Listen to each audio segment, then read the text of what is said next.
Hello student, তোমরা যারা ক্যালকাটা ইউনিভার্সিটির আন্ডারে সেমিস্টার 4-এর ছাত্রছাত্রী আছো এবং তোমাদের দর্শন সাবজেক্টটি এমডিসি কোর্স অর্থাৎ পাস কোর্সে আছে, তোমাদের জন্য আজকের ক্লাসটা খুবই গুরুত্বপূর্ণ। আজকের ক্লাসে তোমাদের সিসি 4 এবং সিসি 5 পেপারের 100% কমনযোগ্য লাস্ট মিনিট সাজেশন নিয়ে আলোচনা করব। তোমাদের এই দুটো পেপারের সিলেবাস অনেক বড় এবং তোমরা অনেকেই এখনও বুঝে উঠতে পারছো না যে কোথা থেকে আমরা পড়াটা শুরু করব, অর্থাৎ কোন প্রশ্নগুলোকে গুরুত্ব সহকারে আমরা দেখব, অর্থাৎ বেশি গুরুত্ব দিয়ে পড়বো এবং প্রথমে আমরা পড়া শুরু করব। তোমাদের বলবো আজকের সাজেশানটা সম্পূর্ণ তোমাদের জন্য, কারণ সিলেবাস অনেক বড় হলেও যেগুলো তোমাদের জন্য মোস্ট ইম্পর্টেন্ট প্রশ্ন, সবথেকে মোস্ট ইম্পর্টেন্ট প্রশ্ন, সেগুলোর পাশে স্টার দিয়ে চিহ্নিত করা হয়েছে। আমি এর আগে সিসি 4 পেপারের সাজেশান দিয়েছিলাম তোমাদের। আজকে সিসি 4 এবং সিসি 5 দুটো পেপারেরই তোমরা সাজেশান পেয়ে যাবে। প্রথমে সিসি 4টা দেখে নাও। দেখো, তোমাদের 10 নম্বর এবং 15 নম্বরের জন্য যে প্রশ্নগুলো তৈরি করবে, দেখো আমি সিসি 4 যে পেপারটা আছে এই পেপারটা আমি স্ক্রল করে চলে যাচ্ছি, কারণ এর আগে আমি তোমাদের সিসি 4 পেপারের সাজেশান আলোচনা করেছি। তবে দেখো, যেগুলো এখানে স্টার দেওয়া আছে এগুলো মোস্ট ইম্পর্টেন্ট, যেমন সমাজ দর্শনের প্রকৃতি বা স্বরূপ আলোচনা করো, রাষ্ট্র দর্শনের প্রকৃতি বা স্বরূপ, আর সমাজ দর্শন রাষ্ট্র দর্শনের মধ্যে সম্পর্ক। এইভাবে দেখো, যৌথ পরিবার খুব ইম্পর্টেন্ট প্রশ্ন, ঠিক আছে। তারপরে সামাজিক শ্রেণী, তারপর শ্রেণী ও বর্ণপ্রথার পার্থক্য, আর সামাজিক শ্রেণী সম্পর্কে মার্কসের মত, যেগুলো স্টার দেওয়া আছে মোস্ট ইম্পর্টেন্ট। দেখো, এখানে স্টার দেওয়া প্রশ্ন অর্থাৎ মোস্ট ইম্পর্টেন্ট প্রশ্ন 10 নম্বর এবং 15 নম্বরের জন্য, 10 নম্বর এবং 15 নম্বরের জন্য হেডিংটা একবার দেখে নাও। 10 এবং 15 নম্বরের জন্য কটা দিয়েছি? 18টা প্রশ্ন দিয়েছি। এগুলো হচ্ছে মোস্ট ইম্পর্টেন্ট। তোমরা জানো তোমাদের সিলেবাস অনেক অনেক বড়, তার মধ্যে থেকে আমি 10-15 নম্বরের জন্য 18টা প্রশ্ন বেছে দিয়েছি, ঠিক আছে।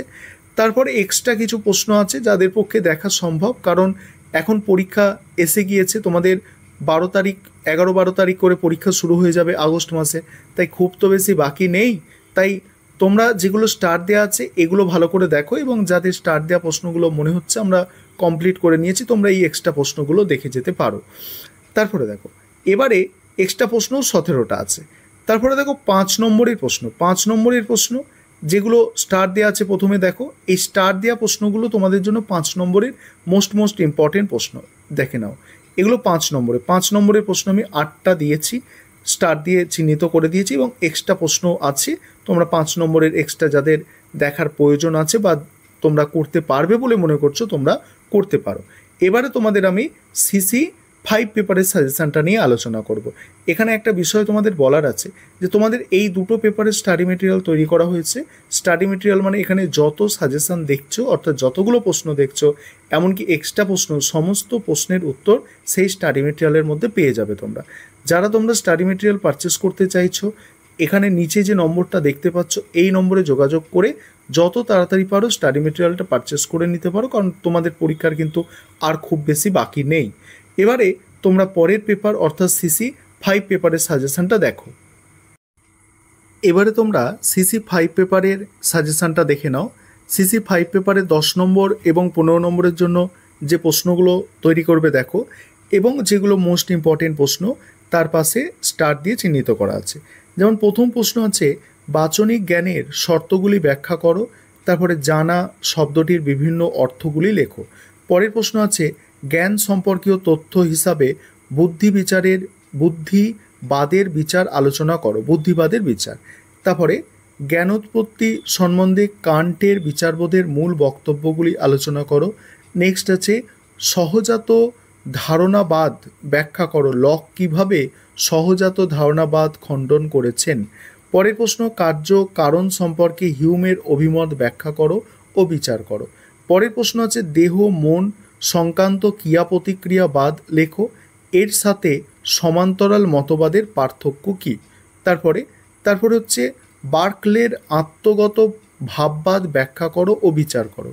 তারপরে রিয়েলিজম ও আইডিয়ালিজম এর মধ্যে তুলনামূলক আলোচনা করো। এখানে 8টা প্রশ্ন আমি তোমাদের স্টার দিয়ে চিহ্নিত করে দিয়েছি।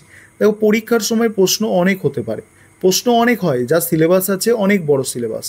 তবে যেগুলো মোস্ট ইম্পর্ট্যান্ট, ওই সিলেবাসের মধ্যে যেগুলো সবথেকে গুরুত্বপূর্ণ, সেগুলো এই 8টা প্রশ্ন আমি 10 নম্বর 15 নম্বরের জন্য তোমাদের বেছে দিলাম।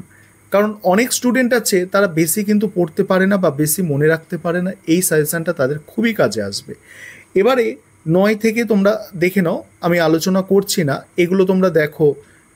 মোট 17টা প্রশ্ন এখানে কিন্তু দেয়া আছে 10 এবং 15 নম্বরের জন্য। তার মধ্যে প্রথম 8টা স্টার দিয়ে চিহ্নিত করা আছে। আর এই পেপারেরও তোমাদের স্টাডি মেটেরিয়াল তৈরি আছে। তোমরা যারা স্টাডি মেটেরিয়াল পারচেস করতে চাইছো অবশ্যই স্ক্রিনে দেওয়া নম্বরে যোগাযোগ করে স্টাডি মেটেরিয়ালটা পারচেস করে নিতে পারো। এবারে 5 নম্বরের প্রশ্ন CC5 পেপার থেকে দেখো, প্রথম প্রশ্ন বিশ্লেষক ও সংশ্লেষক বচনের মধ্যে পার্থক্য নির্দেশ করো। পূর্ব শর্তসিদ্ধ সংশ্লেষক বচন বলতে কান্ট কি বুঝিয়েছেন আলোচনা করো। দৃষ্টিবাদ বা বুদ্ধিবাদের মধ্যে বিরোধের মূল বিষয়গুলি কি। আমি চিন্তা করি অতএব আমি চিন্তাশীল উক্তিটি ব্যাখ্যা করো। তারপরে কি সতত সংযোগ তত্ত্ব বা কার্যকারণ তত্ত্ব সংক্রান্ত হিউমের মতবাদ ব্যাখ্যা করো। হিউমকে অনুসরণ করে মুদ্রণ ধারণার পার্থক্য লেখো। দেহ ও মনের সম্বন্ধ বিষয়ে সমান্তরাল বাদ আলোচনা করো। তারপরে দেখো বাকিগুলো তোমরা একটু দেখে নাও। এখানেও প্রথম 8টা প্রশ্ন স্টার দিয়ে চিহ্নিত করা হয়েছে এবং স্টাডি মেটেরিয়ালের মধ্যে কিন্তু এই সমস্ত যেগুলো স্টার দেওয়া সেগুলো তো থাকবেই এবং বাকি যে প্রশ্ন তারও অ্যান্সার কিন্তু স্টাডি মেটেরিয়ালের মধ্যে থাকবে।